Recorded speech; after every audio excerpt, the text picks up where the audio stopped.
Uric acid एक तेज़ाबी मादा है जो हमारी प्रोटीन वाली ग़िज़ाओं से पैदा होता है। प्रोटीन वाली ग़िज़ाओं को तुर्श, तेज़ाबी और सौदावी ग़िज़ाएँ भी कहा जाता है और इनके हज़म के बाद यूरिक एसिड बतौर फुज़ला पेशाब के साथ मिलकर गुर्दों के रास्ते जिस्म से अखराज पाता रहता है। अगर किसी भी वजह से यूरिक एसिड जिस्म में रुक जाए तो इसकी मिक़दार बढ़ना शुरू हो जाती है और फिर ये जिस्म में शदीद दर्दों का सबब बनता है। आज की इस वीडियो में मैं यूरिक एसिड के असबाब, इसकी इक़साम, अलामात और असूल इलाज के साथ साथ आपको एक बेहतरीन होम रेमेडी भी बताऊंगा जो कि यूरिक एसिड का बेहतरीन इलाज है और आप इसे बआसानी घर पर तैयार कर सकते हैं। अस्सलामु अलैकुम रहमतुल्लाहि व बरकातुहू। मेरा नाम हकीम लियाकत अली खिची है और मैं गवर्नमेंट तिबिया कॉलेज बहावलपुर से क्वालिफाइड तबीब हूं और आप देख रहे हैं हमारा यूट्यूब चैनल हकीम लियाकत भाई। तो अपने टॉपिक की तरफ बढ़ने से पहले आपसे गुजारिश है कि अगर आपने हमारा ये चैनल सब्सक्राइब नहीं किया तो जल्दी से इसे सब्सक्राइब कर लें और साथ लगे घंटी के बटन को भी दबा दें ताकि तिब व सेहत के मौजू पर हर नई आने वाली वीडियो आपको सबसे पहले मिलती रहे। दोस्तों, यूरिक एसिड के दो अहम असबाब जहन में रख लें कि उन ग़िज़ाओं का इस्तेमाल जो कि आपको इस तरफ या इस तरफ दिखाई जा रही हैं, उनका ज़्यादा इस्तेमाल जिनके हज़म के नतीजे में यूरिक एसिड ज़्यादा बनता है, और नंबर 2 गुर्दों की वरम और सोजिश की वजह से पेशाब का अखराज कम हो जाए जिसकी वजह से यूरिक एसिड जिस्म में रुकना शुरू हो जाता है। पहली जो सूरत है जिनमें यूरिक एसिड को ज़्यादा करने वाली ग़िज़ाएँ आती हैं, ये उज़लाती आसाबी से उज़लाती गुदी तहरीक का मर्ज़ है, और दूसरी सूरत जिसमें गुर्दों की वरम और सोजिश की वजह से पेशाब कम हो जाता है, कतरा कतरा जलन के साथ आता है। तो ऐसी सूरत में भी यूरिक एसिड का अखराज जिस्म से कम हो जाता है और यूरिक एसिड बढ़कर शदीद दर्दों का सबब बनता है। तो अब हम इसकी अलामात को देख लेते हैं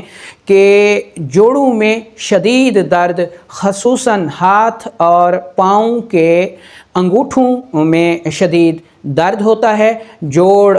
वरमनाक हो जाते हैं, उन पे सुर्खी आ जाती है, गुर्दों में शदीद दर्द होता है, गैस होती है, कब्ज़ होती है और बाज़ औक़ात गुर्दों में या जिस्म में यूरिक एसिड की पथरी भी बन जाया करती है। अलामात को देखा जाए तो उन ग़िज़ाओं का बकसरत इस्तेमाल जिनसे यूरिक एसिड ज़्यादा पैदा होता है, मिसाल के तौर पर फ़ास्ट फूड, बड़ा गोश्त, मछली, दाल, तुर्श चीज़ें, कोला मशरूबात, तुर्श फल, लीमू वग़ैरह, ये इस का अहम सबब हैं। और जो दूसरी सूरत है इसमें गुद्दी उज़लाती तहरीक आती है, जोड़ों की वरम होती है, सोजिश होती है, गुर्दों से पेशाब का अखराज कम होता है जिसकी वजह से यूरिक एसिड जिस्म में बढ़ जाता है। अतिबा कराम, अगर उज़लाती आसाबी तहरीक है तो उज़लाती गुद्दी और गुद्दी उज़लाती में उसका इलाज करेंगे, और अगर गुद्दी उज़लाती तहरीक में गुर्दों की वरम और सोजिश की वजह से यूरिक एसिड बढ़ा हुआ है तो फिर आप गुद्दी आसाबी से आसाबी गुद्दी तहरीक में इसका इलाज करेंगे। आम अहबाब के लिए बेहतरीन होम रेमेडी शेयर की जा रही है, इसको नोट कर लें, बनाएं, इस्तेमाल करें और दुआओं में याद रखें। पहले नंबर पर आपने लेनी है सुंड, ये आपने लेनी है 50 ग्राम। दूसरे नंबर पर आपने सुरंजान शेरी लेनी है, ये भी आपने लेनी है 50 ग्राम। तीसरे नंबर पर आपने असगंध नागौरी लेनी है, ये भी आपने 50 ग्राम लेनी है। और चौथे नंबर पर आपने काली मिर्च लेनी है, ये आपने 20 ग्राम लेनी है। सब अज्जा साफ़ सुथरे ताज़ा हों, ज़्यादा पुराने ना हों, इंतहाई बारीक पाउडर कर लीजिए और 1 ग्राम ताज़ा पानी के साथ सुबह दोपहर शाम इस्तेमाल करें। कम अज़ कम 1 से 1.5 माह 2 माह तक इस्तेमाल करें जब तक कि यूरिक एसिड नॉर्मल नहीं हो जाता, यूरिक एसिड के दर्द दूर नहीं हो जाते।